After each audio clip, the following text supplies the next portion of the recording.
Yes, y'all. Yes. It is our favorite time of the week. Once again, it is Thursday, live 6 p.m. Eastern Standard Time. It's time for another edition of That's My Story. We are on episode 33 this evening. We want to say happy holidays to everyone. As we look up, we realize that Christmas is just a week and a day away. So we want to welcome you guys. Come on in. As usual, grab yourself a snack, grab yourself a beverage, sit down, and get ready for a live interactive chat. If this is your first time joining us on That's My Story, I like to refer to us as the hottest sensation on the internet. And we utilize our platform to speak with some of your favorite artists, musicians, producers, engineers, whatever their field of expertise may happen to be. We have a live chat with them. We go through their story from start to finish. All right. Ladies and gentlemen, we have some. We're gonna get right into it because I know you see the special guest co-host on the screen. But before that, let me get to ladies first, as we always do. Joining us as usual, she is a triple threat. I like to say she is a singer, dancer, and an actress. She represents the ICATs as well as a founding member of the lovely lady group, the Honeycomb. Ladies and gentlemen, help me make some noise at home for Miss Shelly Clark White. Hey. Yes. And it's only right that I go right beside her from here because I normally include in her introduction that she is the spouse of this fine gentleman who is a legendary bass player, one of our favorites, probably one of your favorite. He's also a co-founder of the legendary Earth, Wind, and Fire. Ladies and gentlemen, please help us make some noise for Mr. Verdine White. Yes, sir. Toast yet? Did you guys toast yet? Nope. No, we about to. We getting to it. We're getting to it. Yes, indeed. And last but not least, represents Detroit. He's down south with me now. He's a king of the Carolina beach music scene. He's a member of the North Carolina Music Hall of Fame. He is a musician, vocalist, producer, and arranger. Ladies and gentlemen, make some noise for Mr. Ken Knox. All right, so since he didn't mention the name of the group, the chairman of the board. There you go. Chairman of the board. So you have to mention the fact that Midas is also the chairman of the board's musical director, a great keyboardist, arranger himself. In fact, he arranged the theme song on the ending credits for this for our show here. So all the way from, I'm gonna say South Carolina, Sharon, South Carolina. Mr. Jerry Midas Hardison. Yeah, Jerry. Thank you so much. Thank you so much. And ladies and gentlemen at home, we also like to remind you guys, please drop us a comment. We see you guys coming in. Hello to everyone. Drop us a comment and let us know where you are tuning in from. We like to know where our reach is extending to. And we're so fortunate and so blessed to be able to still to interact with you guys, our extended family, on a weekly basis. We were just talking in the virtual green room how technology has afforded us the luxury to still communicate with you guys even during this time. So we're so blessed and fortunate. Also want to remind you guys that Facebook is cracking down as of late, as it concerns our copyrights and the material that we play on our program. So we would like to say to you, if that happens and you get blacked out or kicked out of the program on Facebook, please go right on over to YouTube and join us there. And there is the link there. And while you're over there, folks, make sure you hit the like, make sure you hit the subscribe, and hit the bell for the notifications. Yes. All righty. All right, Verdine, you ready for the toast? Yes, I'm ready. All right. It is tradition here, ladies and gentlemen, that we do a toast before we kick off our episode. We are celebrating episode 33 this evening. And I'd like to say, hear ye. It's been a fantastic 33 weeks. Yes, Salud. it is. All right. Congratulations. Cheers. Thank you. Yes, Cheers. yes. And folks at home, you can toast with us as well. We won't mind. All right. You can let them know. You can let them know they can soon get these glasses from Teresa. Very soon. Yeah, shout out to Miss Teresa Anderson, who designed the she makes the wine glasses. So if you guys are looking for those, we're gonna do our best to keep you keep you posted. They are in the process of being made where you guys will be able to purchase them. So we appreciate your patience and hang tight. And soon you will be able to receive your very own. All right. Well, we're not going to prolong the time. I think that takes care of all the house cleaning and all the preliminary things. Yeah. And I know everyone is waiting and folks at home. So we're going to get right into it.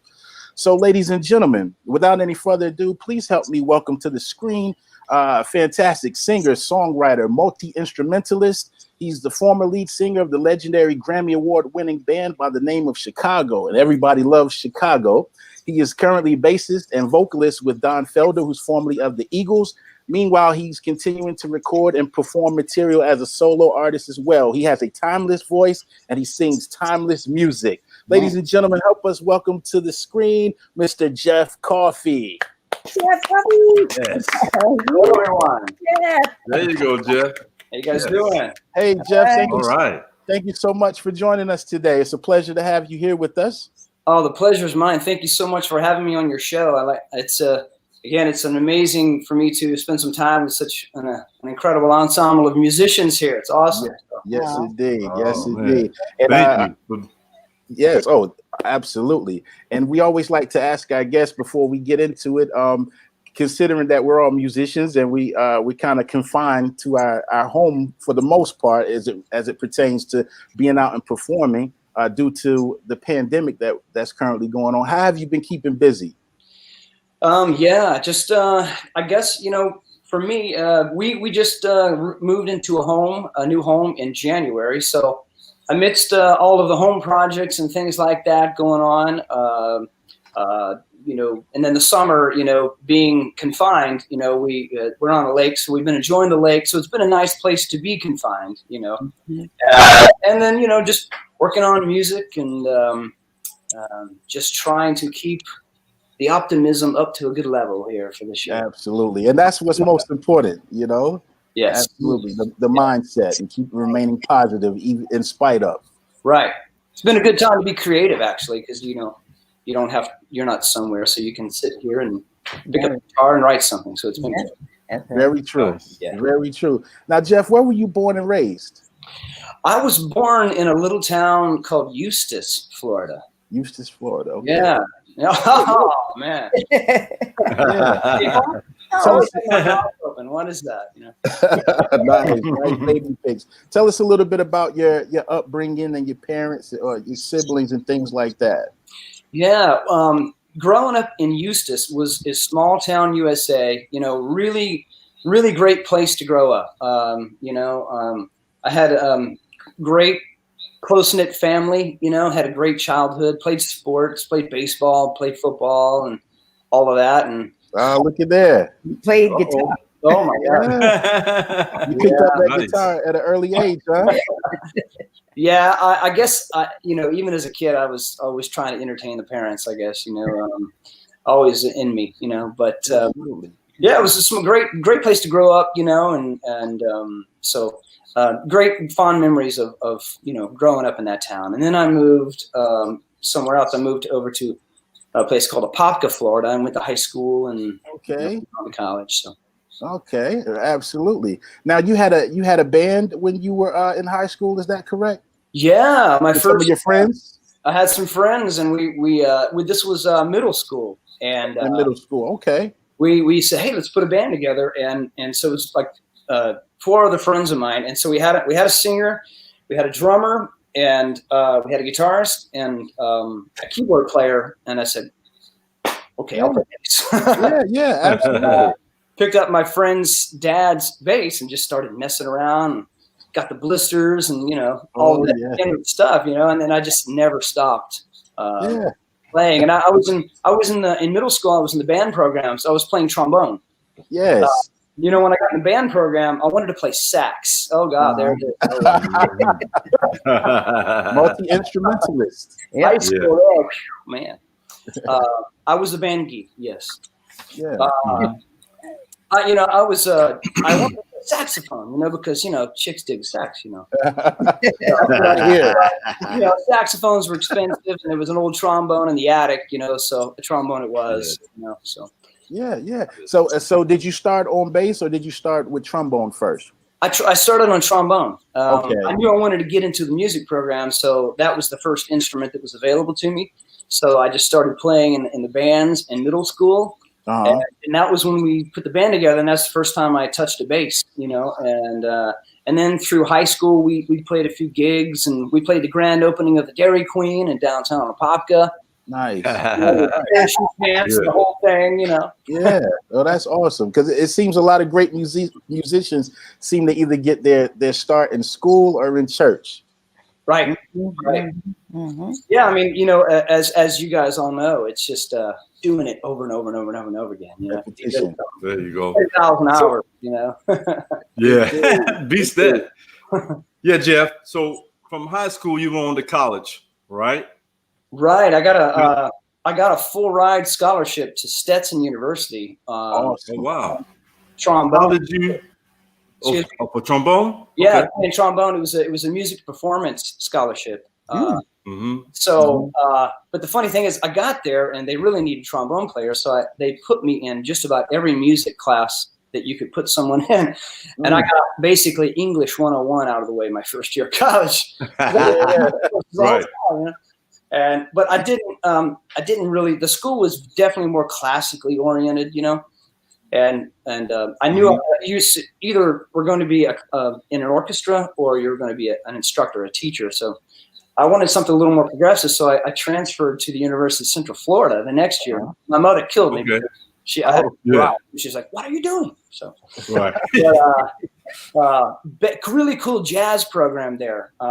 Okay. While I was at UCF, we got the opportunity the jazz band to tour Europe for 2 weeks. We went to Germany, and we went all through Germany and went down to and play Switzerland and played the Montreux Jazz Festival.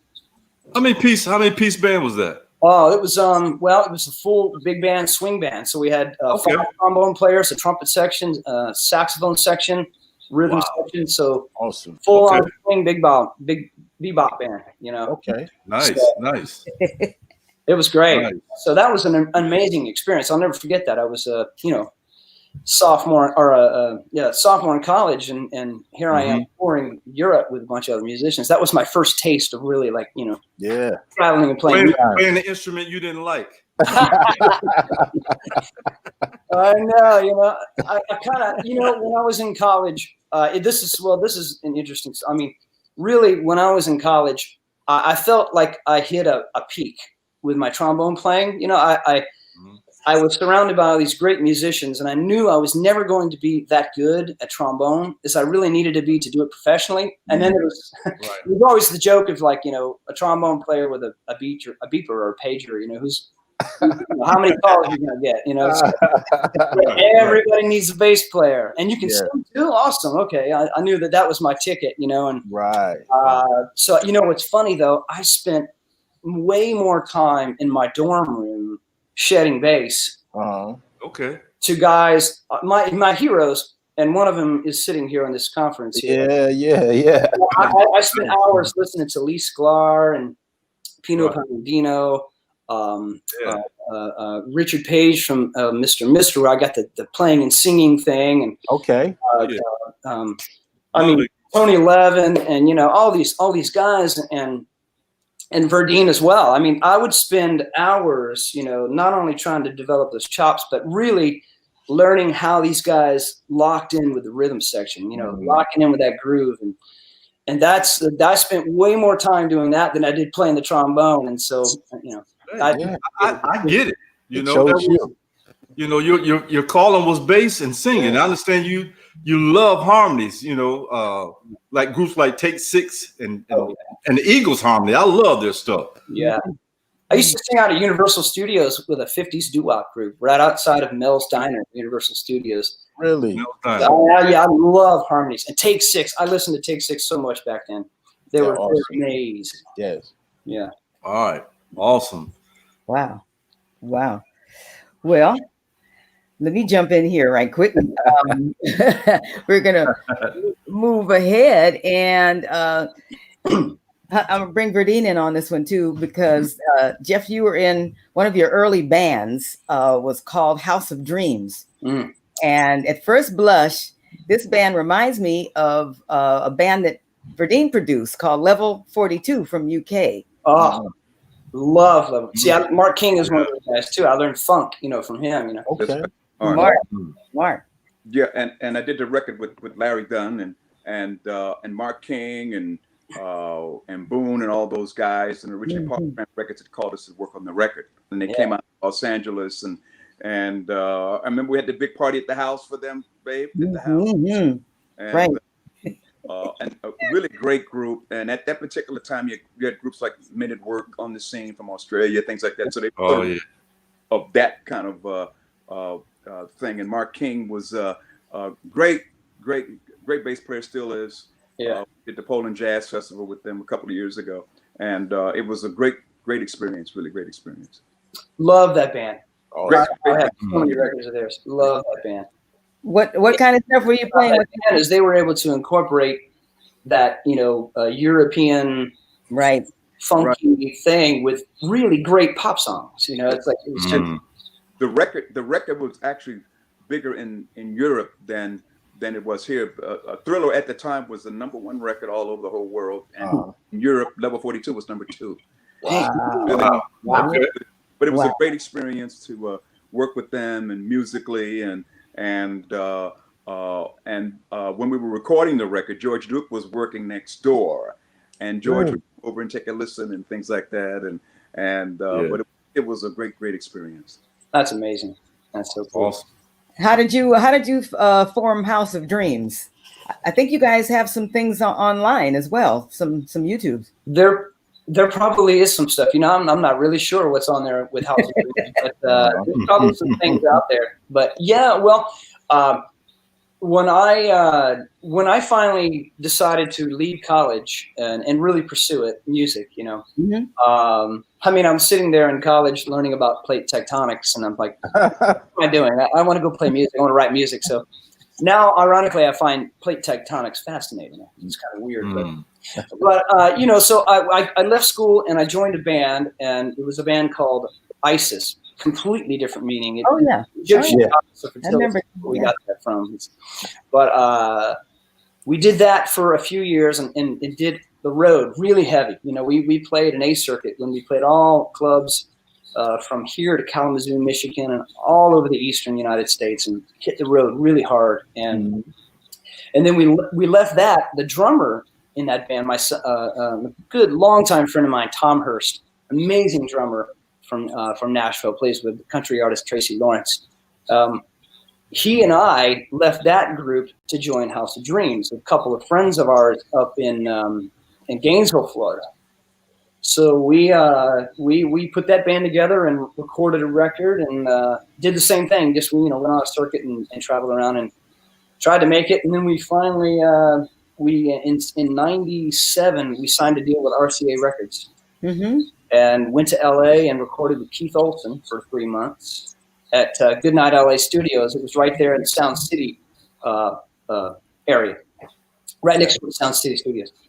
So that was a cool experience. We all thought, hey, we've arrived, we've made it. We got a record label deal. We just did a record, and but it was in '90. We turned it in '97 or '98, and which was right about the time Napster started messing around with things, and so I knew when we had a meeting with the record label head, and he said, so how are we going to market this record, guys? I was like, I could tell you an A major 7, but I don't know how to market the record. I knew we were done. So basically the record got shelved, and it never was released, and so then I started doing a solo stuff.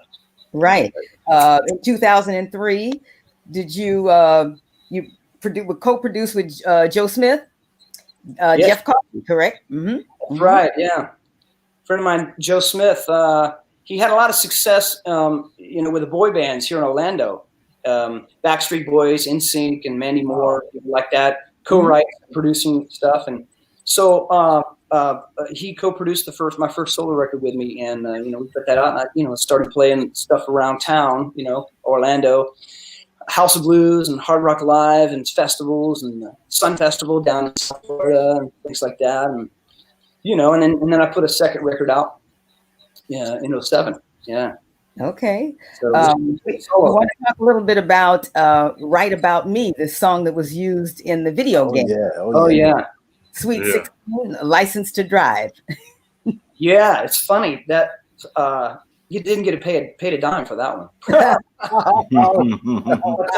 it's good conversation piece. But no, yeah, this song got put in a Mary-Kate and Ashley Olsen's Sweet 16 License to Drive video game. And it's funny, I still get messages on YouTube from women who were girls at the time who had the game, and I remember the song. And it was kind of cool because it was a driving test game, right? You get in your car, you take your driver's test. You got a radio, you turn the radio on. My song was the first one to play. Nice. Okay. It's kind of cool. But the funny story behind that song, and I've told this when I play it, is I was sitting at home trying to write something. And I had the chord changes and a melody, but I just had no idea what to write about. And my wife would call from work, and she said, "What are you doing?" I said, "I'm just working on the song. I had no idea what to write about." And she says, "I know what you can write about. Write about me." Yeah, right. Good answer. Yeah, right. So next day, same thing. "What are you doing?" "I know what you can write about." And I said, "You know what? I'm going to write a song about her asking me to write a song about her." So there it is. Write about me. Yeah. Well, thank you for that, Holly, because we have a video clip. You mentioned the House of Blues. We have a video clip of "Right About Me." Oh. You performing in the House of Blues. Yeah. Right about me. Tell me you love me. Right about me. Tell me your story. Just sing a love song. I can sing along. Right about me. Make it a good one. Simple and free. Sound and melody. We put it out in inspiration. All that you need. Yeah. Open your heart. Tear down the walls. What are you waiting for?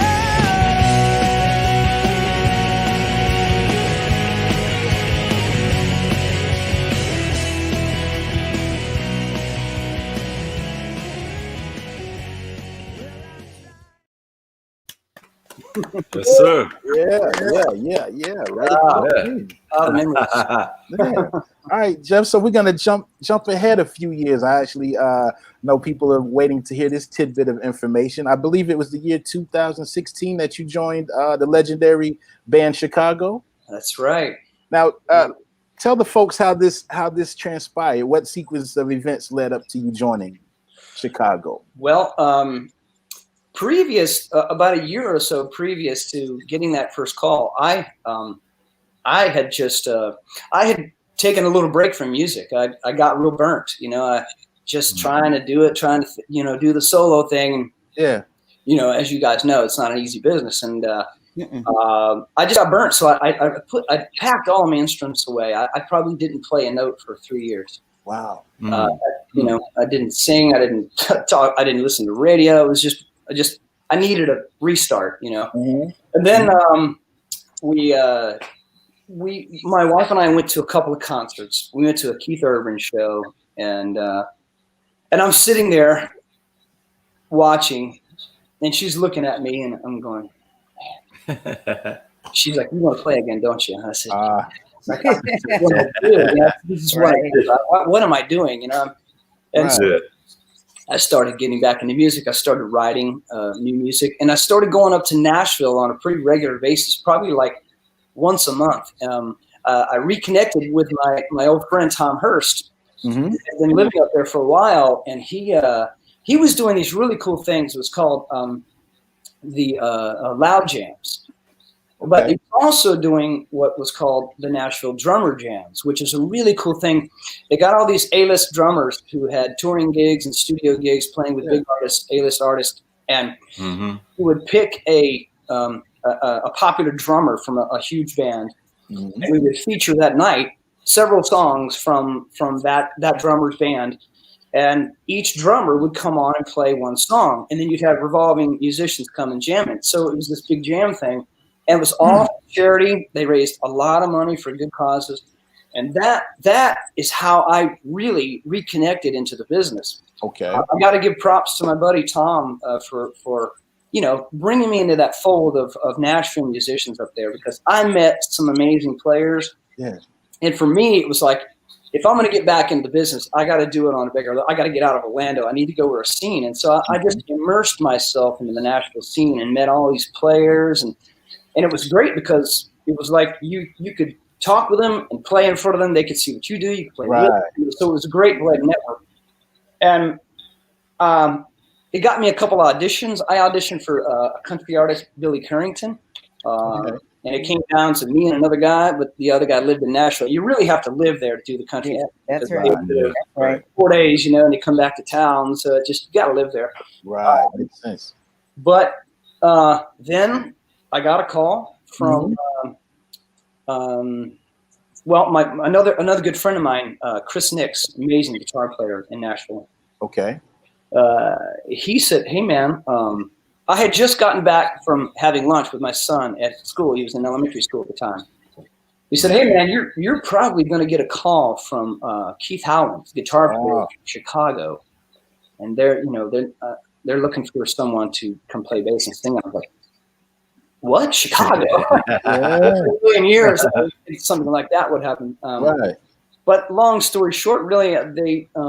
I guess I'd found out that they had been looking for some guys for a few months prior, some guys in LA and some guys in Nashville, and not really working out. And my name got tossed around because Keith lives there in Nashville, and he started calling some friends. He called our good friend John Cowan, who plays bass for the Doobie Brothers. Okay. And I met John when I first went up there, and so Keith called John, and John said, "You got to call this guy Jeff Coffey, He can sing tenor and play bass, And he called my friend Chris, and Chris, second day, he says, "Well, I'll see how it goes. We're working with this other guy. We'll see how it goes." So, well, then, I don't know, several weeks later, he calls again, and John Cowan says, "I'm telling you, you got to call this guy, Jeff Coffey."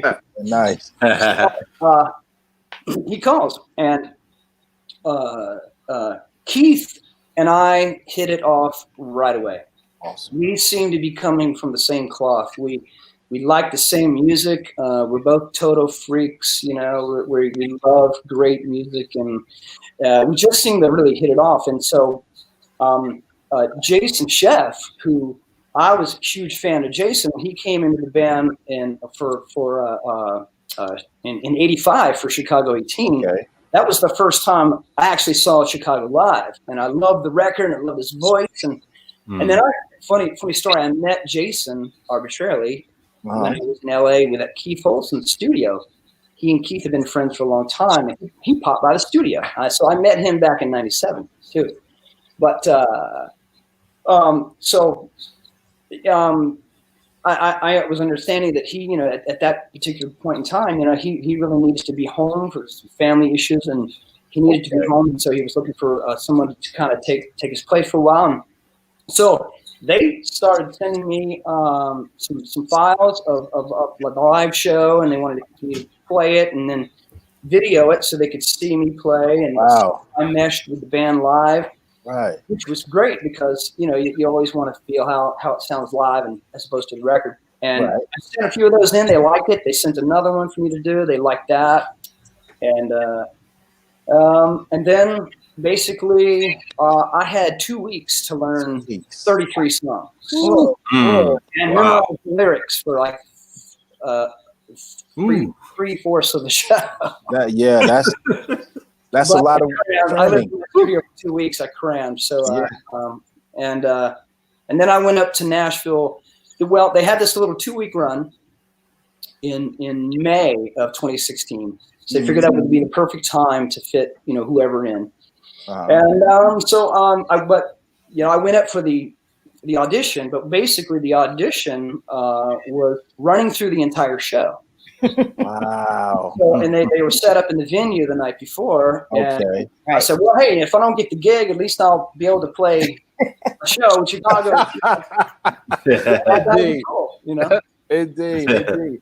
But I got the gig, and Jason was able to go home to some much needed things, and Yeah. I stayed on for that 2 weeks, and then just continued on, and it was Right. it was a fun ride. Yeah. How did you feel your first night before taking the stage?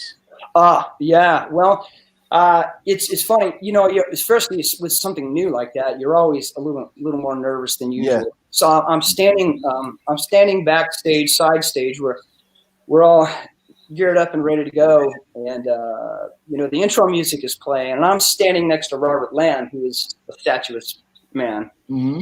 and the big Chicago logo is on the back screen, and we're like, oh damn, here we go, you know. Here we go. Here we go. You know, so the first couple of songs, first 3 songs, because the second song was my first vocal. Is okay. 67, 68, which is, you know, it's high, you got to be ready. But the first 3 songs were a little nerve wracking, but then, you know, the preparation, the rehearsal kicked in. Yeah. Played through the show like I rehearsed it, and it was fine. Awesome. Nice. Well, we would like to play a video clip of you with Chicago. Let's Yes. do it. It's been deep and out, take away the biggest part of me. Ooh, baby, please don't go. It's been deep and out, take away the heart of me. Ooh, baby, please don't go. I just want you to stay. Ooh, girl, I just got to have you by my side.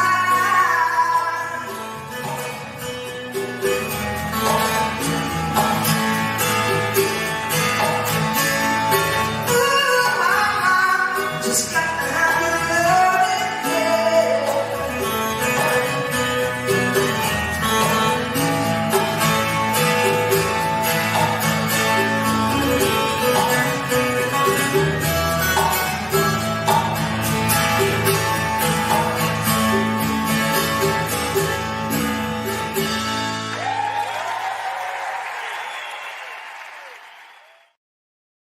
Hey now, hey now. All right. That Yes. was great. Yes. Yeah. Good times. Yeah. I'm gonna jump right in here because everybody knows that you all had a great successful tour with Earth, Wind, and Fire, but what you may not know is how that tour actually came about. I have to call in Verdine on this one because this is a story you won't believe. I'm loving hearing your experience of it, Jeff, and things like that. But the original genesis of it was both bands got together. We saw each other play one night in the same city, and then we said, why don't we should do something together. And Jason really was one of the catalysts of putting it together. And Jason and I got together, and we, you know, had lunch. But Jason and I, we knew each other way before then anyway, you know, even when he was a songwriter at Warner Brothers back in the day. And and of course, Shell, of course, we've all spent the Thanksgiving holiday with them out at the house, remember, way before the tour started. Yep. And then Philip got together with Robert Lamb, you know, them being vocalists and really good friends, and a lot of mutual respect between Chicago and Earth, Wind, and Fire. You know, similar careers. You know what I mean? Big horn band. You know, you know, a lot of songs. I think between both bands, when the tour got off the ground, I think it was 63 hits back to back. Wow, 63. Tremendous. And it's one of the great matchups of all time in the history of the music business. The DVD was the second largest selling DVD in the history of the music. The Greek. Remember, baby, the first rehearsals was fantastic. Yes. So you got there, Jeff, you know, it was pretty much a well-oiled machine. And to be sitting between both of those bands is like a Mack truck, I think, right, Jeff? You know, and it's for 3.5 hours, right? 3.5 hours. Yeah. Like Wow. 30. You know what I mean? But there were but great, you know, great bands, and you know, we're all great friends. You know, it's always a hoop, you know, and just really fantastic. You know, great. One of the great experiences doing music. You know. Right. It really is the show, for those who have seen it, it's a spectacle. Man, when you get 21 guys for that encore, the 6-song encore, it's so much to look at. It's a spectacle. And it's a lot. That's right. Spectacle. It's a lot to look at. Yeah. Audiences are going like crazy and all over the whole country, from Madison Square Garden to the Forum in Los Angeles, just the best concerts, it's and people were coming back 2 or 3 times, Yeah, it's an amazing show. It was an amazing thrill for me to do that, and thank God for the internet too, because I got to watch videos and learn my cues. Where do I go from here? We get a chance to rehearse with you. Right. We did sound check, right? Then it was like on and cracking, as we said, right? Yeah.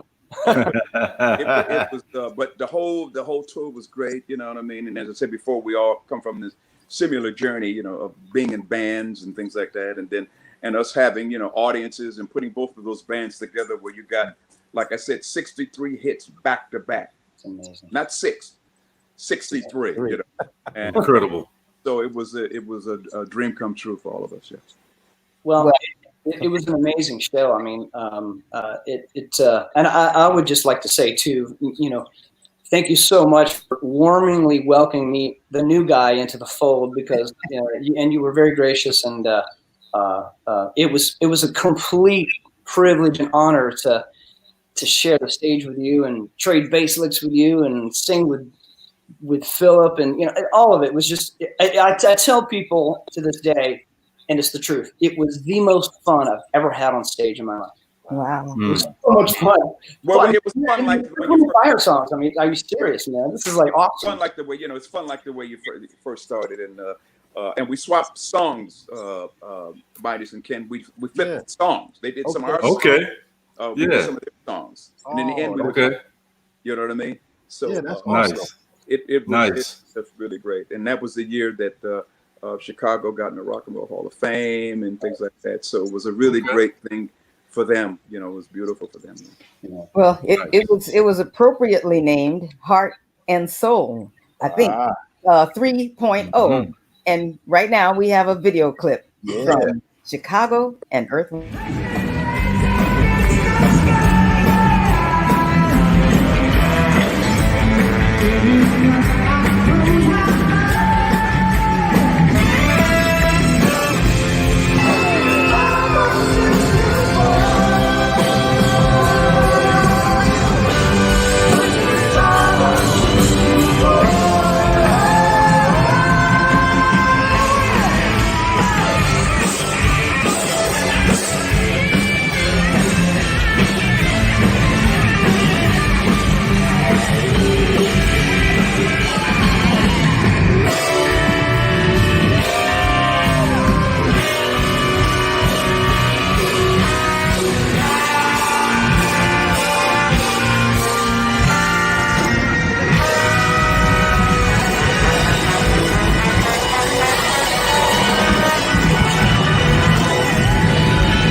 Hey, Wow. Hey now. Wow.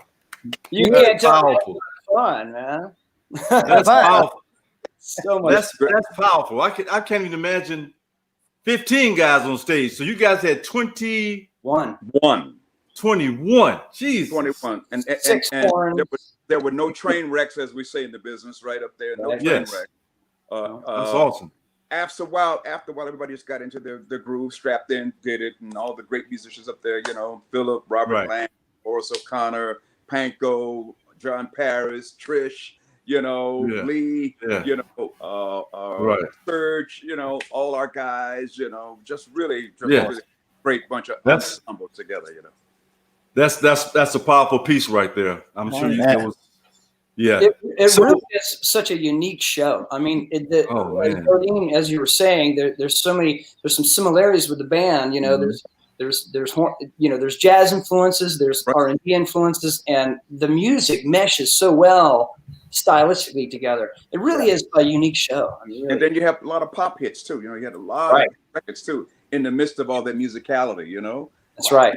And you know, and we all sort of came along at the same time in the business. You know, and when they had, you know, big bands like that, and the thing about it is, you know, these two bands still exist, you know, with 5 generations. Wow, people still come, and now their parents are turning, you know, the kids on music and the teenagers and things like that, and they go back to shows like this to see. You know? Yeah, that's right. Yeah. Powerful. So Jeff, after you got your feet wet with Chicago, you decided to venture out on your own. Yeah, well, I was having an absolute blast with Chicago. There were so many things professionally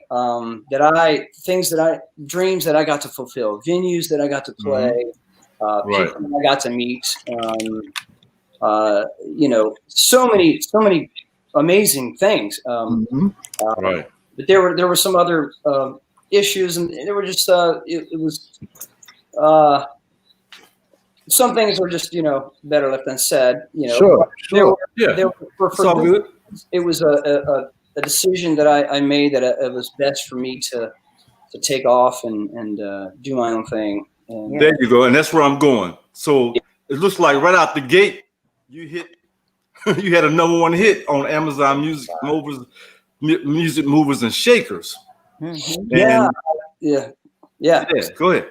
Tell us about that. A few months. It was about a few months or so after I left the band. One of the first songs that I began to write early on when I started to get back into music was this song, "Gotta Get Away."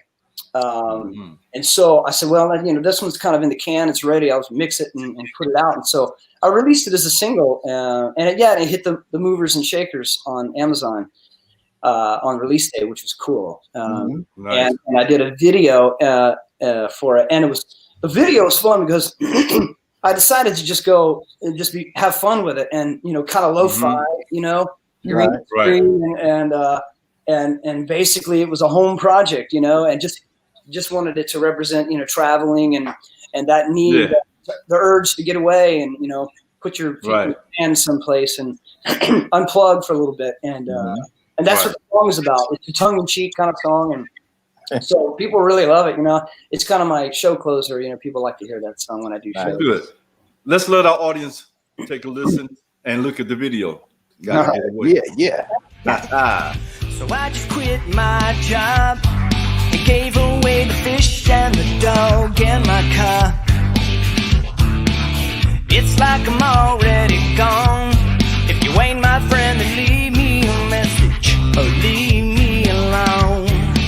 'Cause I'm gonna travel by plane, or maybe take a taxi, a bus, or a train. But don't ask me to explain, I just needed a change.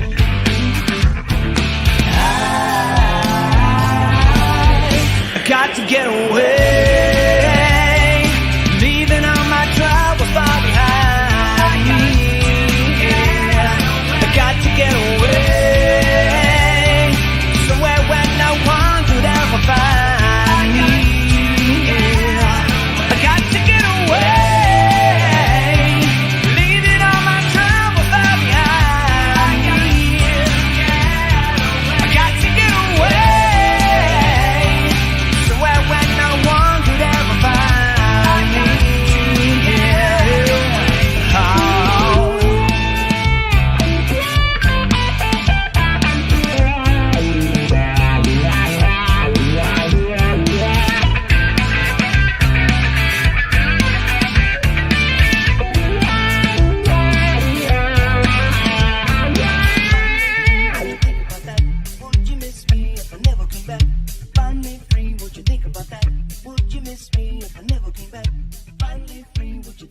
Yes, sir. Yes, sir. Great video. That was great. That looked like fun. We had a lot, Yeah. we had a lot of fun making that video. Like I said, I did it at home. Lo-fi, green screen. Yeah. I did it on my iPhone. Yeah. Nah, You know, it looked like a fun it time. was fun, So Absolutely. Well, we want to jump ahead to an amazing guy that you are working with and touring with from formerly with the Eagles, Mr. Don Felder. We have a little history with the Eagles. Honey, you want to weigh in on that one?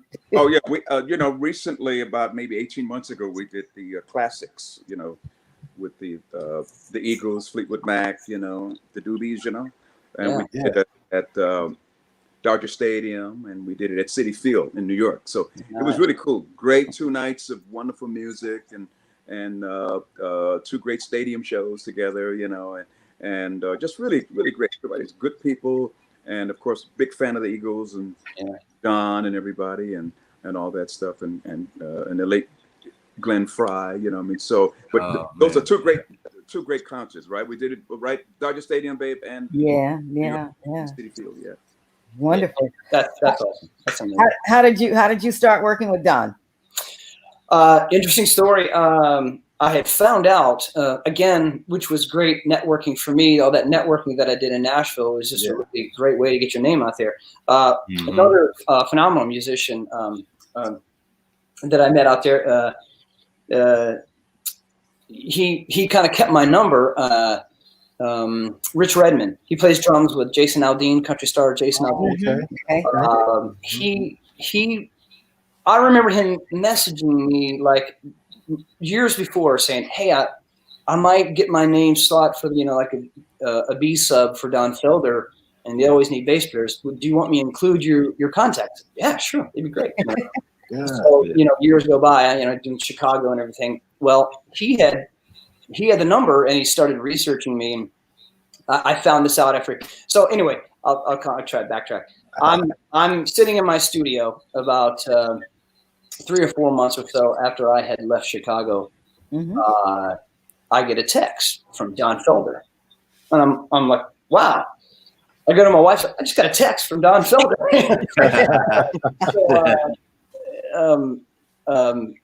I called him. We talked, and he was on the road. He was at a restaurant at the time, and we talked, and he had my number from Rich years ago. And he researched a little bit and was going to call me. And then he saw me with Chicago, a bunch of videos online of shows. Yeah. And at the time, it was really it was kind of supposed to be a temporary thing. And then I ended up staying. And so he never called me. Well, then when he found that out of Chicago, he called me. And so I started playing with him. And it's been a blast. I mean, one cool thing about it is that depending on where he is in the country, he's got different guys to cover it. So it's not a full-time thing. So it was kind of here and there, and I played a lot of stuff on the East Coast. And, but playing with him, it's so cool, man. It's a no drama. It's just you go in there and you just play the songs and have a good time. And he sounds great. He still fingers. They call him fingers. Wow, fingers. Great. And nice. And having a great time with it. It's a show packed full of huge Eagles hits. And when I come and play with him, he lets me sing "Take It to the Limit," which is classic. Oh yeah. Wow. Oh yeah. Randy Meisner, just what a great performance he did on the record, so it's great to play that song. So and I love the guys in the band, met some great guys, so it's been a joy playing with Don Felder. Yeah. Well, we have a great video clip of you and Don Felder. Yes. All right.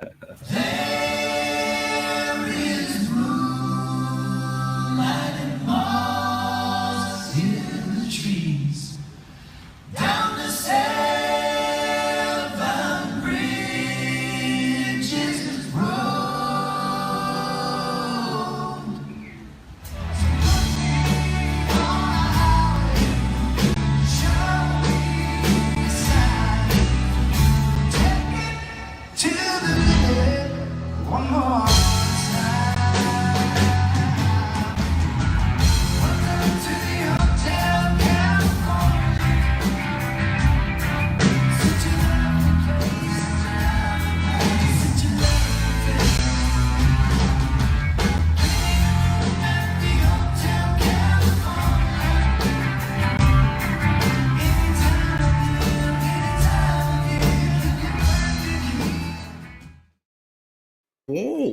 Yeah. Yes. Man, that's awesome. Awesome. Classic hit Yes. there. Yes. Yo, Jeff, let's talk about a project that you put together concerning people who had shared their inspirational stories with you. And you also did a video to accompany this song. And in the video, you featured people maybe going through depression or battling cancer, things like that. What made you decide to do a video with that content? Well, this came about. The next record that I did was I had signed with a management company and a label out of Nashville, and I was writing songs for a new record. But in talking with them, they said, "You know what would be a good idea is to maybe put together a collection of songs, really popular, familiar songs that people know, as a way to introduce you and your voice to people first, and then you slide in some original stuff." And, so that was the concept behind this record, and it ended up being a tribute record, really, for me. Origins is the name of the record, and it was basically me saying thank you and paying homage to all those great rock tenor vocalists that inspired me to want to do this professionally. Mm-hmm. It's all their fault. Yes. But that was the essence behind Origins. It was taking me back to my origins and performing. It was a great trip down memory lane for me to record these songs. And so one particular song, "Back on My Feet Again." Back on My Feet Again. Yeah. Which is Great. an old Babies tune, right? John Wade on vocals. Okay. And, so there, we decided to make this an interactive thing and get the fans involved and to be a part of it, and they really stepped up. I said, we'll do the video, we'll incorporate them talking about some of the hardships that they've had. A lot of people battling cancer, Right. battling health issues, car accidents, all kinds of things. Right. Right. And then, recovering and kind of sending their positive message to people who may be also dealing with some problems, and so it really turned out great. We got people who were so excited to share their stories, and so the extended video on YouTube features a lot of these people interspersed throughout the song, and one of them too, and I'm so glad he did it. My buddy Tris. Yeah, Tris. You guys all know Tris. He's a cancer survivor. We are extremely lucky to have Tris with us. Because he had something pretty bad, and he did an experimental therapy in Nashville, and it saved his life. We're so lucky to have him, and he's got an amazing story. So he was part of those people who shared his story. And I just wanted it. I wanted people to, feel like they were a part of what I was doing, and also share their message for other people out there, and try to encourage them to, hey, you're going through something really tough right now, but if you work hard, you keep the spirit, you will make it through. There'll be light at the end of the tunnel. So that was the kind of idea behind doing the video that way. No, I think it's great. It's a wonderful thing that you did there, and we want to share a little clip with the folks at home. That's right. Larry. I want to talk to you guys a little bit about depression. 3 years ago, I suffered a painful accident. While horseback riding, I got bucked off. I got breast cancer in 2005, stage 0. 30 years ago this year, I was diagnosed with a mental illness. And 2 years ago, when I was 6 years old, I had Guillain-Barré syndrome. It's a syndrome where you are paralyzed from your eyes down to your feet. It was scary and emotional.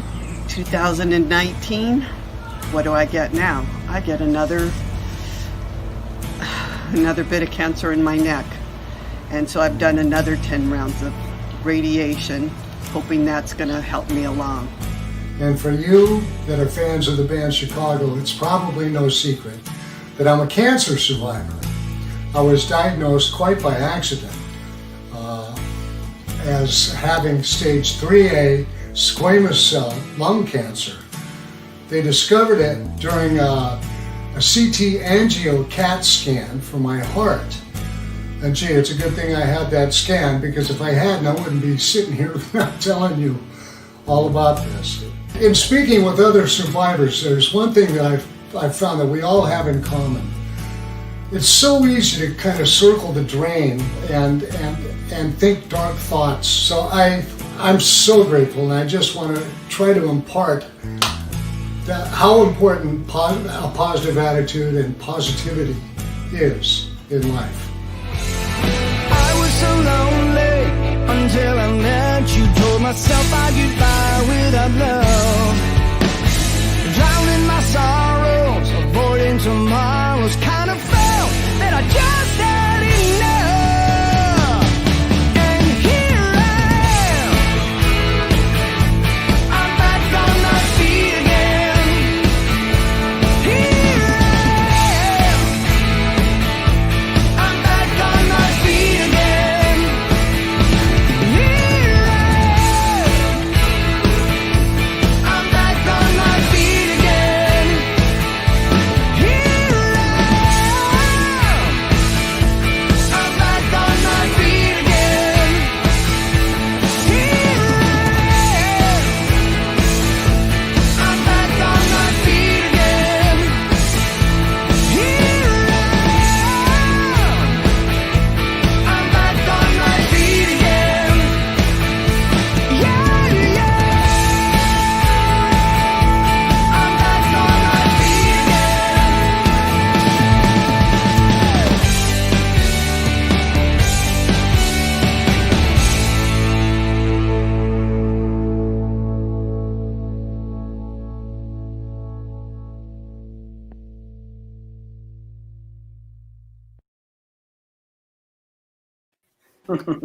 Wow.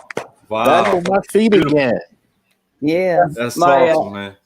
My lovely wife made a little cameo in there. We saw you, Shelly. Yeah. We saw how That's awesome. Part of the message as well, because that year we had she was diagnosed with melanoma. Oh, wow. Mm. And so that obviously that hit you in the gut, So Right. but she had a procedure done, she had the surgery removed and lymph nodes and all of that, and went through some chemo, immunotherapy, and thank God she is in ED right now. She's good. Yeah. Awesome, man. All praises be to God. I tell you. Yeah. Man, I had to say this, man. You have a great voice. Man. Love the timbre in your voice. Mhm. Shelly and I speak about it, Mhm. and I love your range. But that's really some powerful stuff you did. Great job, Jeff. Thank you so much. I appreciate it. Yeah. So back in 2016, I watched this girl on American Idol that could really sing. Yeah. The girl, and she had a powerful voice, and I think her name was, I know her name was Peyton Taylor. Taylor, yeah. Right. Mm-hmm. Yeah, so you guys joined together and did a song. How did that come about? Well, one of the tunes that I had picked for the record, Origins, was that really great straight up rock tune that Bryan Adams wrote, and he did a duet with Tina Turner. And I could spend a whole hour talking with you about working with Tina Turner. That's awesome. She's such an amazing force. When I did the song, I said, this has to be a duet. I have to find someone to do a duet with. And there were some friends of mine in Nashville, Patty McClintock, Patty and Bill McClintock in Nashville. They're really good friends with Peyton. They've known her for a long time. And they suggested her. So I looked her up and she was on American Idol. She's got a great voice, She's got kind of a soulful rock thing to her. But she's a country singer, but she's got like power. Yeah. So I thought, that would be great. So we reached out to her, and she agreed. And unfortunately, when the day came for her to sing the track, I couldn't make it to Nashville that time. So we kind of video conferenced, but she came in and laid her part down to mine, and it just blended so nicely. And we shot a video, which was fun. It turned out good. So if you guys are not familiar with Peyton Taylor, go check her out. She's a great singer. Yes. Yeah, we've seen her. So the song is "It's Only Love," right? That's right. Great song. I love that performance, especially the video where Bryan Adams comes out as a surprise guest on Tina Turner's concert, and they just slay the song. It's such a great song. And so yeah, great. I just love the song. So. All right, we have a video for it. Yeah. Here we go. All right.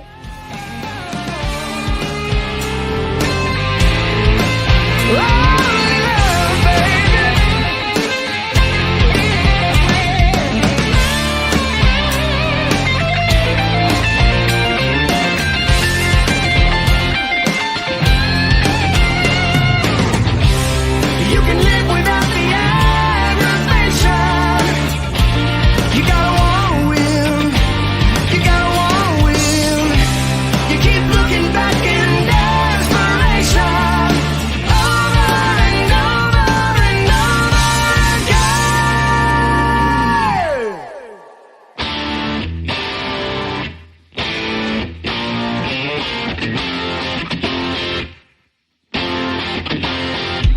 Yeah.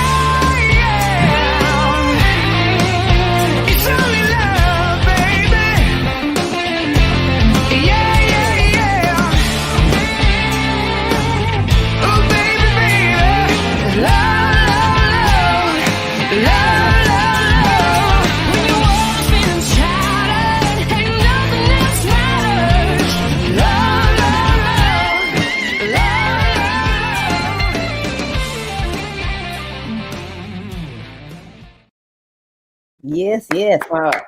Yeah. All right. Nice. You know, I was watching the video, and you know what I was thinking, you know, watching and listening to the stories and the questions in the videos is that, you know, because we're all in music, you know, and I think one of the things that we all tell our fans or people who want to get into the business, you know, you have to be a lifer.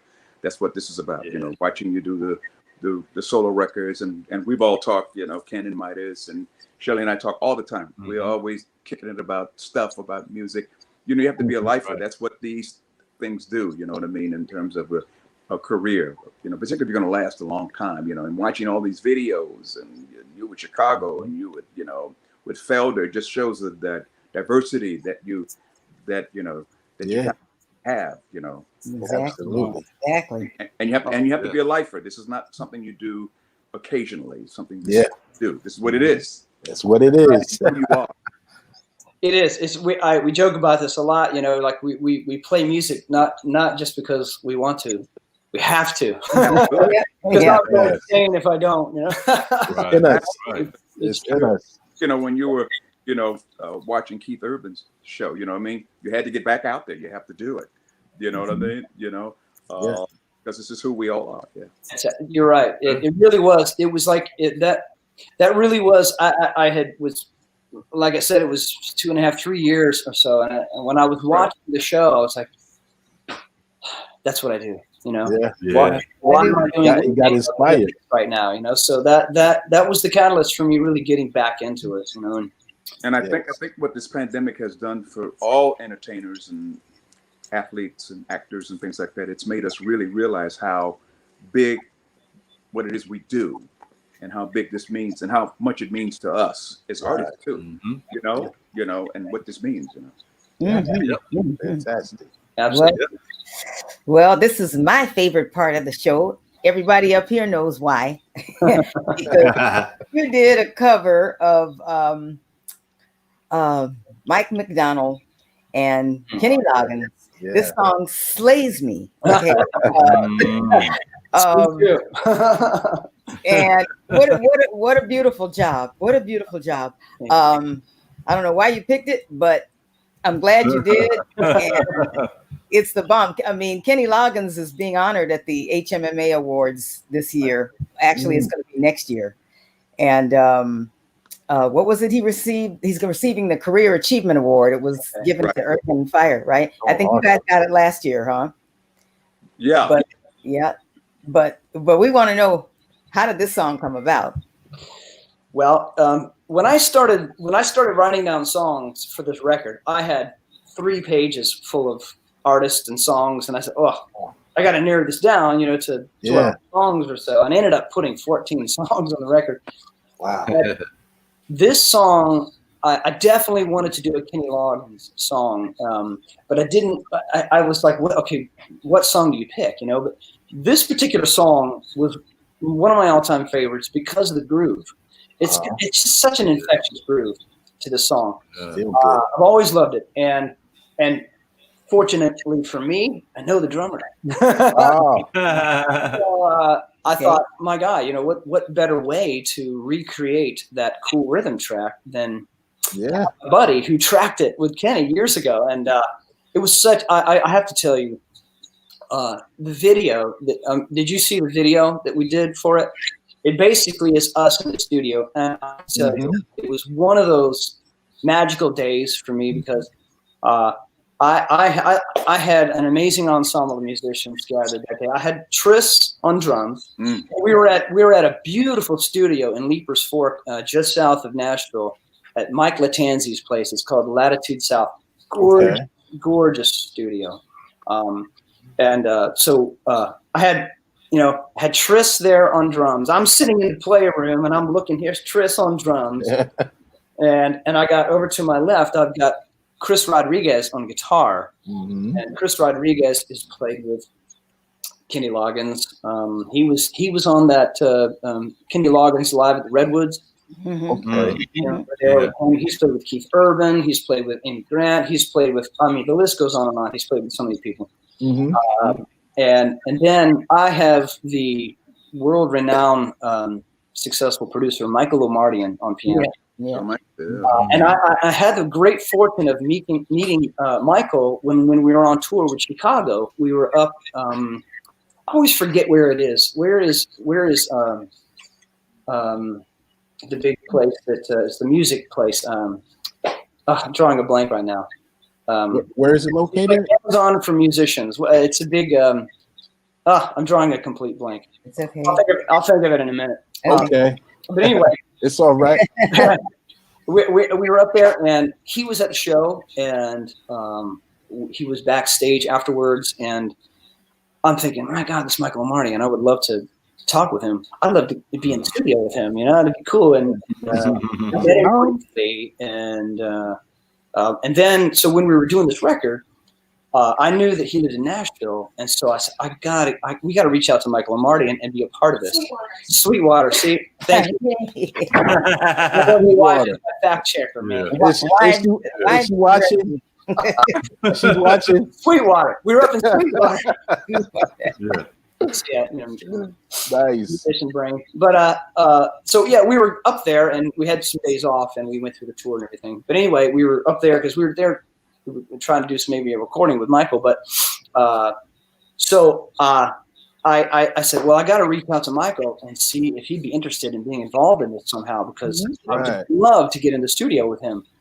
I mean, for a lot of the people that don't know, I mean, he produced Christopher Cross, you know, the big Stallion record, Amy Grant, Rod Stewart, Whitney Houston, Peter Cetera, and on and on and on. He's like the first producer in history to have number ones in 3 decades and more number ones in 3 decades. Wow. It's insane, you know. That's him on piano on Arthur's Theme. That's him on all that early Steely Dan playing piano on Asia and all that stuff. And I thought, man, I would love to, you know. And fortunately enough, he said absolutely. So, so I was so thrilled to have him on.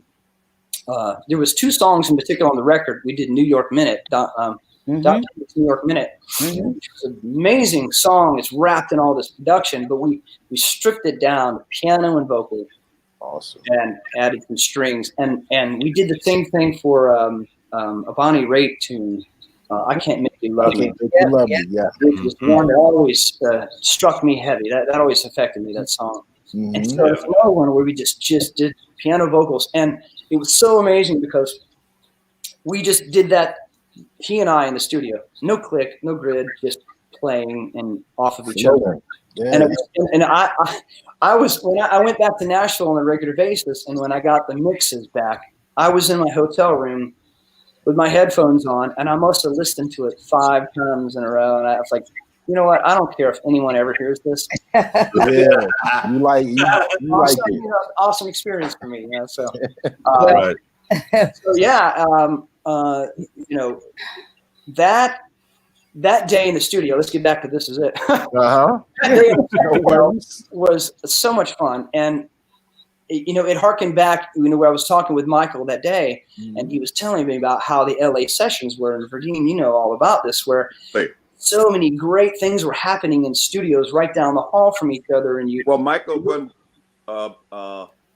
we were recording some of our albums before we built the complex, we used to record at Hollywood Sound, and they were next door to us. Michael Lamardian, Boss Gags, our early producer was over there with Boss, and there were sessions going on every day. You know what I mean? You talked earlier about Toto and all of them. They were a big session group. Back in the day before they became Toto. With David Page and Jeff Coffey. Steve Picaro, you know what I mean? It's what Nashville had turned out to be, because Nashville is still sort of like what LA was, where musicians get together and and things like that, and swap instruments and learn about instruments. Actually, one of the big, you saw me on tour. I play Sadowski basses, and a lot of the bass players in Nashville play Sadowski. You know what I mean? They were the ones that actually made that bass happen. Sadowski out of New York and New York City, Nashville. But the LA scene was, that's how all those great records were made out of Los Angeles with all those great producers, Michael Lamardian, my brother Maurice, Quincy Jones, Barry White, it was, and all those great musicians that were on those records, Ray Parker that you all had on, right? They were talking about, Barry White, so it was the whole gumbo of great musicians, It had so much fun. Absolutely. I mean, what's interesting is Michael would tell us stories. He said, man, he was so busy and it was so much going on. He says, I wish now that I had just kind of taken the time to take it in. Right. And just boom, boom, boom, busy, busy, busy. But God, that had been so much fun, Yeah. Well, we're gonna show a quick video clip of This Is It. But before that, I wanted you to know that me and Tris are born on the exact same day, probably the exact same hour. Wow. Really? Right. Wow. And we always call Trish on her birthday. On my birthday, right? Wow. But anyway, here's a clip of This Is It. That's awesome too.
Amen. All right. All right. And there's a part of that video where you see Michael Lamardian, he's bouncing around during playback. If he's doing that, you got something, man. Right. Absolutely. With the body language. And it's great to see Trish in it too. Him and John Paris sound so great on the tour. Well, of course you were with us, two drummers together, just really fantastic. Absolutely. Two great pros. Yep. Yeah. Well, ladies and gentlemen, go ahead. There was somebody you were going to say something? Go ahead. Okay. Well, ladies and gentlemen at home, we have a special treat for you guys this evening. Jeff has graciously agreed to perform live on our platform this evening, so it's looking like Christmas is coming just a tad early this year. Yeah. Jeff, what song are you going to perform for us this evening? I thought I would do a song. I love this song. It was a single that I released. It's not. No, I didn't write it. It's a classic, but it's something I released last year, and I released it. Actually, Michael on piano, Michael Lamardi on piano, and the string is beautiful. But a great song, great Christmas song. I'll Be Home for Christmas. Oh man! Oh yeah! All right. Yes. So you guys ready for that? Yes. Yeah, man. Yes. And a wonderful title. Michael was telling me the history of the song. It was written back in World War II era. Okay. And it's written in the perspective of a soldier who is stuck behind enemy lines in the dangerous area, and over the holidays, and knowing good and well he's not going to make it home for Christmas.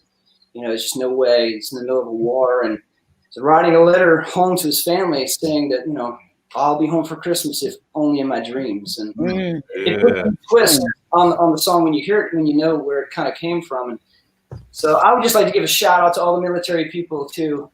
We love you all. Big shout out to my brother, who's in the Air Force, stationed in Kuwait right now. He is away from his family this Christmas. And so just we love all the military people, and thank you for all you do. So, all right. Right.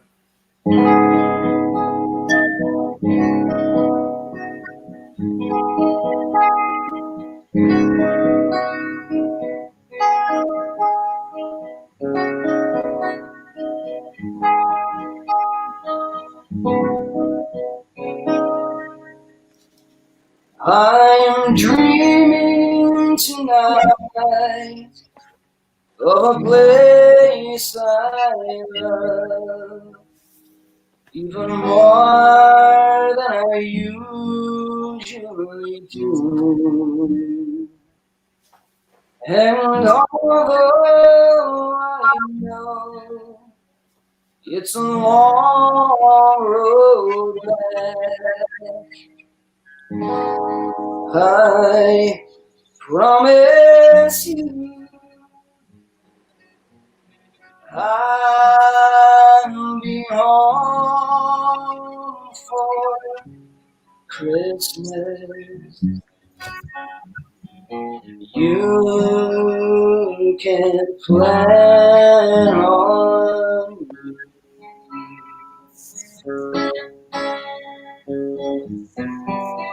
please have snow. So presents under the tree. Christmas Eve will find me where the love light blooms. I'll be home for Christmas, if only in my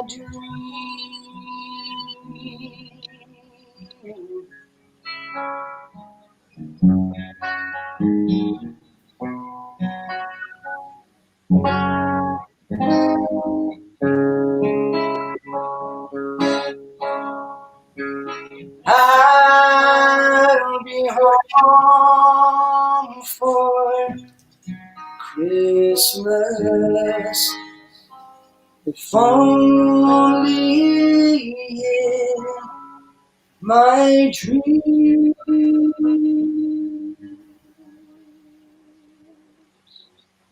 If only in my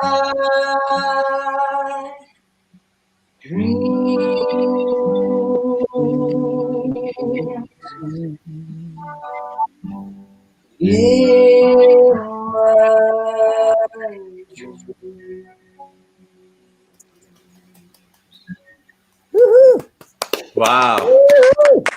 Nice. Nice, Jeff. Yeah, that's beautiful. Nice. Wow. Beautiful. Thank you. Hey, you want to stick around for some questions? Sure, absolutely. All right. Now, fans, it's time for the Shining Stars segment of our show, where you, the audience, can ask our guests anything you like. So start typing those questions and see, and we'll do the best we can to get to them. Yes. Here we go. Here we go. I'm scared now. Don't be scared. Don't be scared. Here they go. They're coming. They coming. Yeah, type your questions in now, folks. Type them in now. Wow. Linda Lane. Yay, Linda. Hey, Linda. Hey, Linda Lane says, "Thank you. That was beautiful." All right. Aw. Thank you, Linda. Thank you. Merry Christmas to you. Thank you. Great show. Oh, wow. Ray Great. White says, "Great show, hosts and guests." All Thank right. you, Ray White. That's my buddy Ray White from Virginia. He's also a radio host. He loves. Oh, He loves this Virginia. Okay. Yeah. Excellent. All right. Hey, Ray. We're getting to him. Yes, indeed. Seriously. Aw. Great Oh, voice. Look, Jessica that looks like our accountant. S. Jessica S. Hey, Jessica, what's up, Jess? Yeah. Francine. Hey, Francine. Take it to the limit. A great interview. Nice. Our publicist, Francine. Yes, thank you. Nice. Yes, shout out to all of our extended team. Also, you guys know who you are. That's right. Absolutely. Absolutely. That's right. Excuse me. Yes, ladies and gentlemen. Any questions? Any more? Well, wait. Well, I have one. Go ahead. Jeff, when did you develop your falsetto? When did you know you could like go from one range to the next and all of that? How old were you?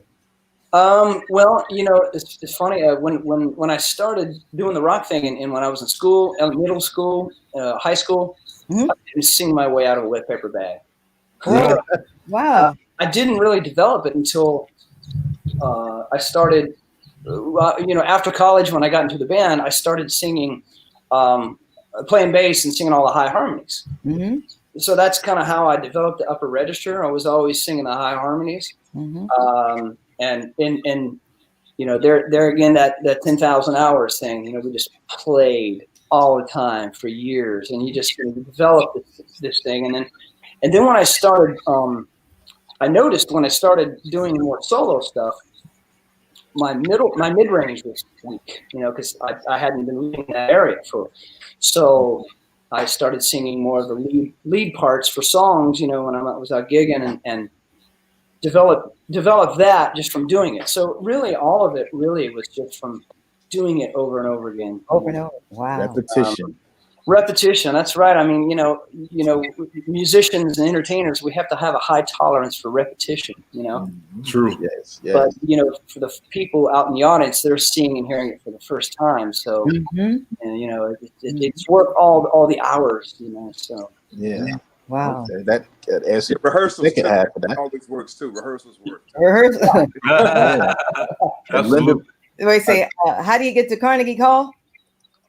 Yeah. Right. Yeah. Right. Practice. Right. There you go. So I think Jeff just finished answering the second half of that question as far as the falsetto. Did you sing as a child, Jeff? If I did, I don't remember. You know, I probably sang to records like when I was a kid. My mother was really into country music, but she also had a lot of 50s albums, so I listened to a lot of 50s music, you know, which was cool because that was the birth of rock and roll, you know, and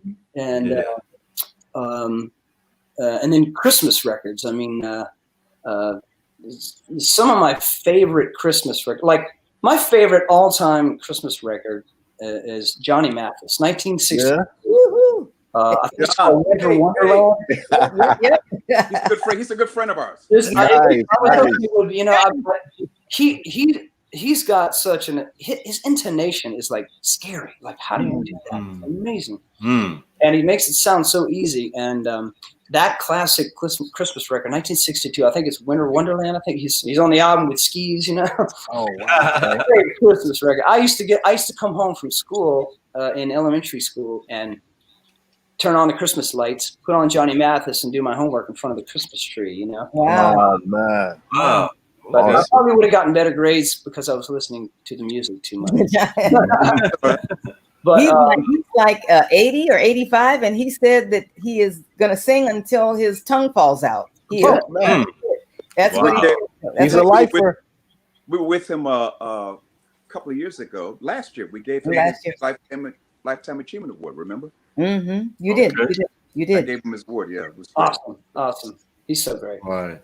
Awesome. Yep. So Nat King Cole is another one of my favorite. People ask me, "What's your favorite Christmas song?" And the Christmas song is my favorite one by Mel Torme. Yes. But my favorite, it's been recorded a million times, but my favorite version of it is, who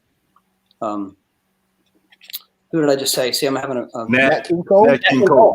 Nat King Cole's version of it is like, that's like butter on a biscuit. It's so good. I mean, he's got such a smooth voice, and I could listen to him sing all the time. Yep. Yeah. Michael Bublé's got a nice. Yeah, he's good too. Oh. All right. Okay.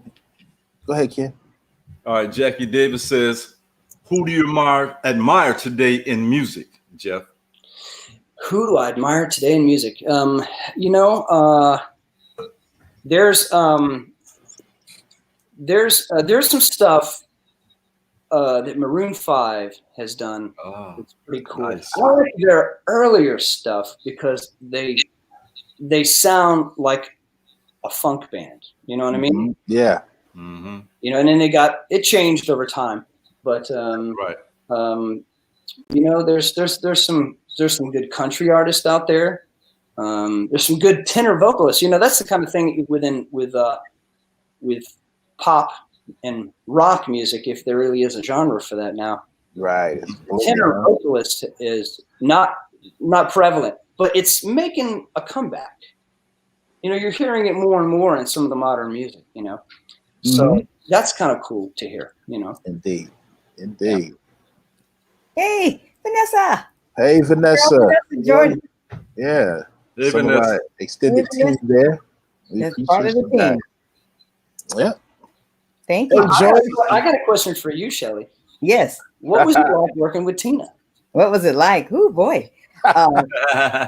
She was a real powerhouse. I mean, you see the way she dances. If you got in her way, she would trample you. You had to be, on your game to fool with her. She kept me near her because I'm a dancer first and a singer second. So she in the positioning, she kept me right next to her because I could match her energy. And she got too close to me one time on stage. She used to wear big jewelry, and I was the only Ikette that never wore a wig. And so we got too close together. Her hand and the ring wrapped in my hair, and she put her hand up like that, and she pulled out a whole clump of my hair went out. Oh man! But you just have to keep going because that's it. She's not going to stop. She's a whirlwind, and I learned a lot from her. Just professionalism and perfection. We get fined for runs in the stocking if you don't shake your hair enough. Anything, because they can't wait to take the money back. So, I'm sure I probably put that in place, right? Oh, that's funny. Man, that's cool. But it was like that, and Ike was brilliant too. He's a brilliant musician. Yeah, that's so. We got one more question here. Melissa Lewandowski asks, "Is there anyone you want to work with in the future, Jeff?" Oh wow, yeah, that would be cool. Well, some of the you always want to work with the people that inspire you. Absolutely. Some of my heroes are people like vocally, like Sting. He's one of my musical heroes. I love his songwriting. I followed him from the Police. I followed his solo career immensely, especially when he decided to go solo. And he put together this insanely incredible group of jazz musicians. That's when I really started taking notice of people like Daryl Jones, Munch, Munch, yeah. And I was just Munch has played with Miles Davis. Yes. Yeah, that's what, I mean, insane. we call him Munch. We call him Munch. Yeah. Munch. he's another one of those guys I spent hours, just trying to emulate, but it would be cool to do something like that. That'll never happen. But you never know. Steve Perry is another one of those voices that changed. Oh yeah, absolutely, Steve Perry. I tell people that guy's from another planet.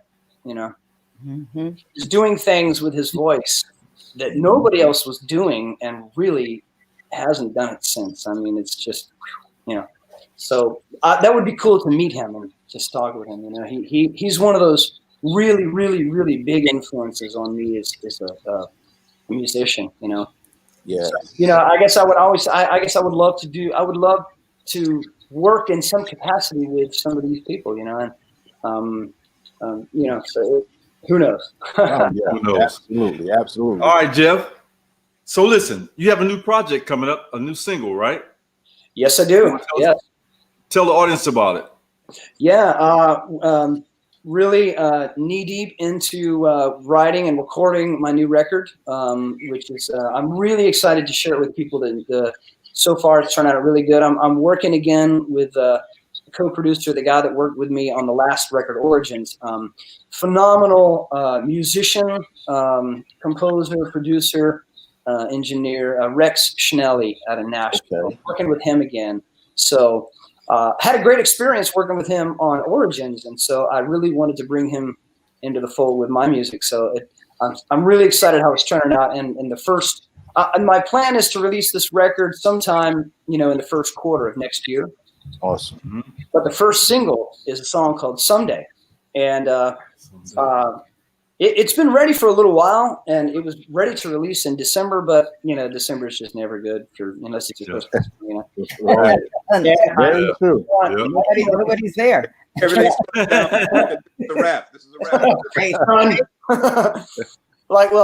and we're all done with this incredibly horrible year. So I didn't want anything with my new record to be 2020. I heard that. So I'm just going to bring in the new year with a new song. So the release date for the new song Someday is New Year's Day.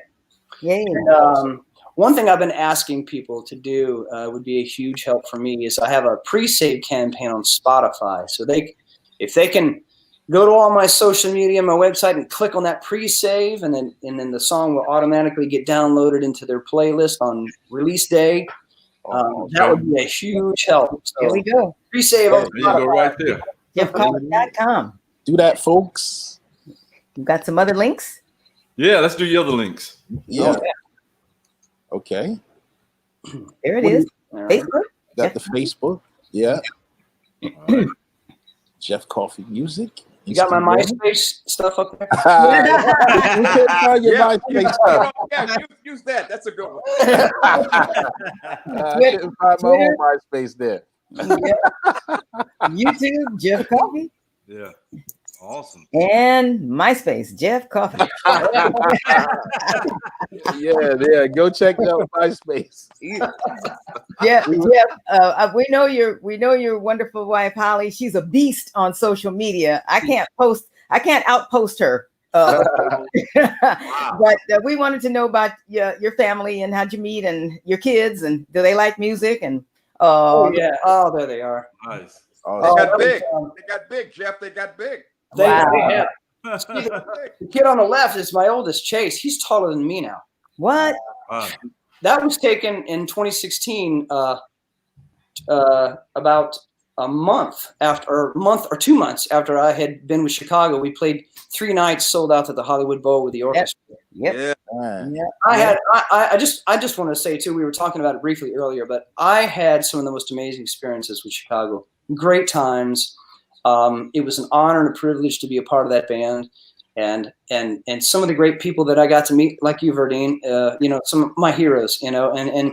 And you were so gracious and so kind, and it was an awesome experience to do that with you. So it's very back cool. at you. That's what it's all about. We join at the hip for life, huh? Yes. Chicago. Still got the dream. The hip for life. Ring right there. Oh, awesome.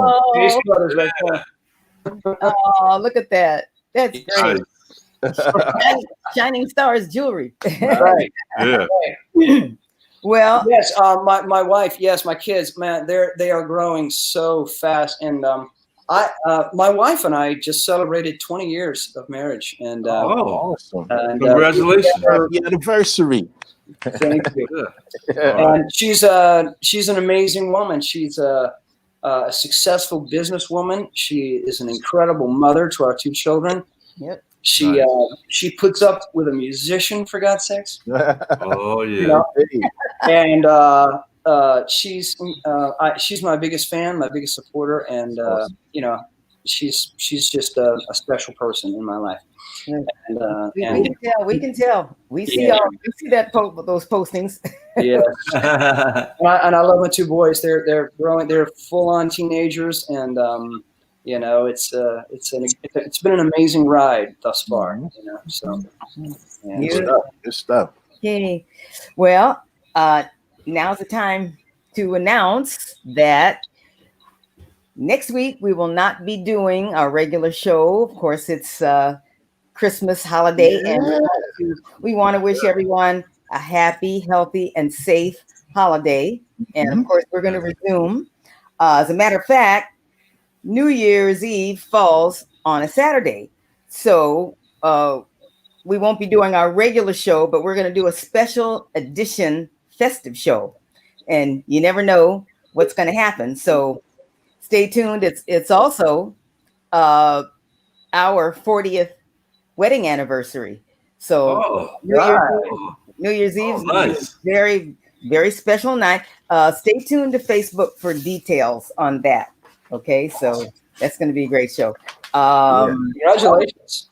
But thank you. Congratulations. That's amazing. Thank you. Thank you. Yeah, the only thing we ever fight about is the mirror. I never met a mirror I didn't like, Jeff. I know. See what I mean? See what I mean? Jeff, did you see my dressing room backstage? I had nothing but mirrors back there. In my dressing room now. You had the biggest dressing room. I had the biggest, all the wardrobe, everything was there, you know? Hair guy, masseuse guy, everything, you know? Nice. We want to remind everyone about the movement we have on, which is #JustWearTheMask. And we would like so much if you would post a photo of yourself in your favorite mask on your social media, and with the hashtag #JustWearTheMask. And let's try to get this pandemic under control. Yeah. Not a political statement, just everybody doing their job. Okay. Yeah, so now we have a word from our sponsor, and we'll be right back. Right back. Right back. Hey, hey. Santa Claus is coming. You better listen, children. You better watch out. You better not cry. You better not pout. I'm telling you why. Santa Claus is coming. Oh, you better listen, children. Every girl and boy. If you want some toys, you better be good. Or like you know you should. Saying, woo!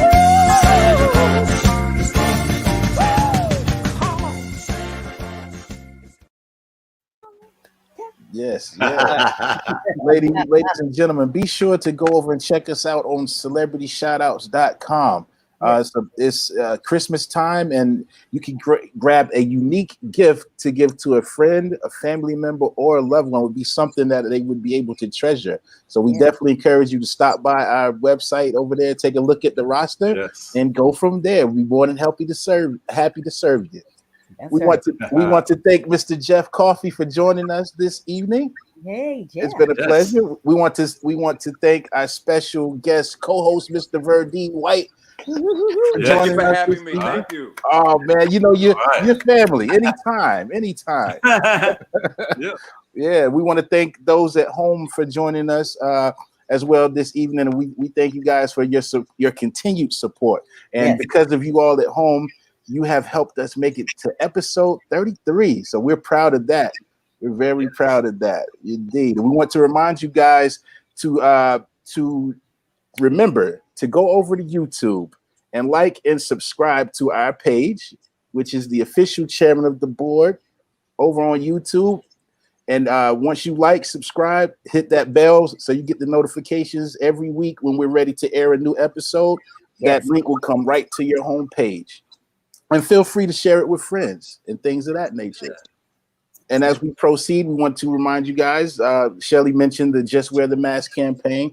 We want to get you guys on board with that campaign with us as well. Not only do it yourself, but encourage your friends and family members to jump on that campaign with us. We just want to do our part to help things get back to as close as normal as we can. And that's the least we can do. We can only be responsible for ourselves. Right.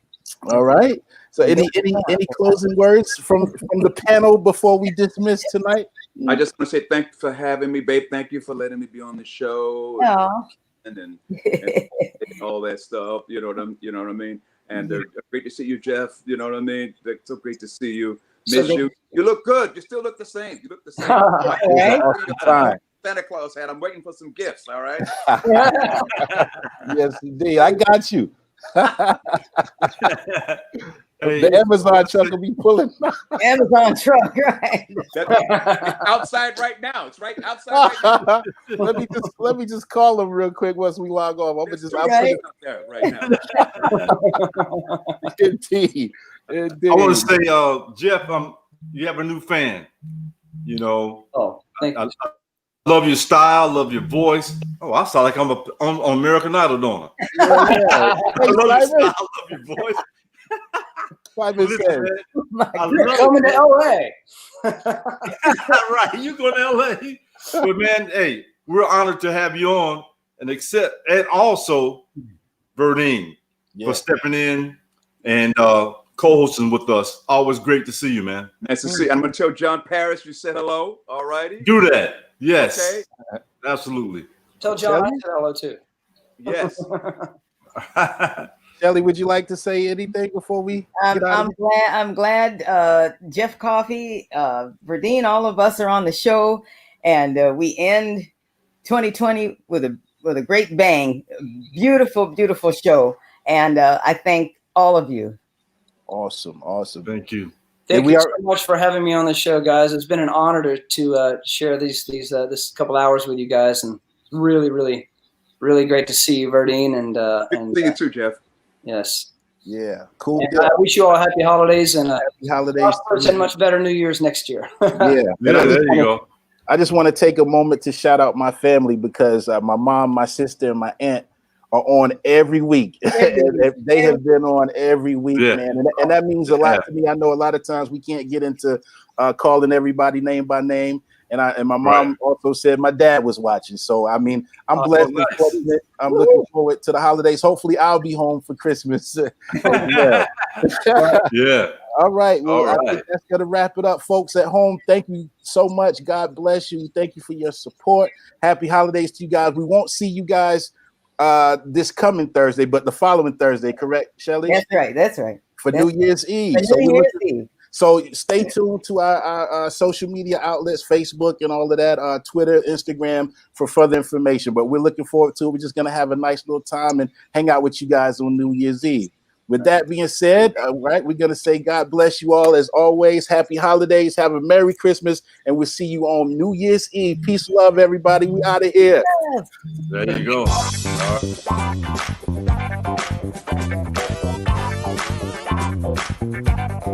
All right.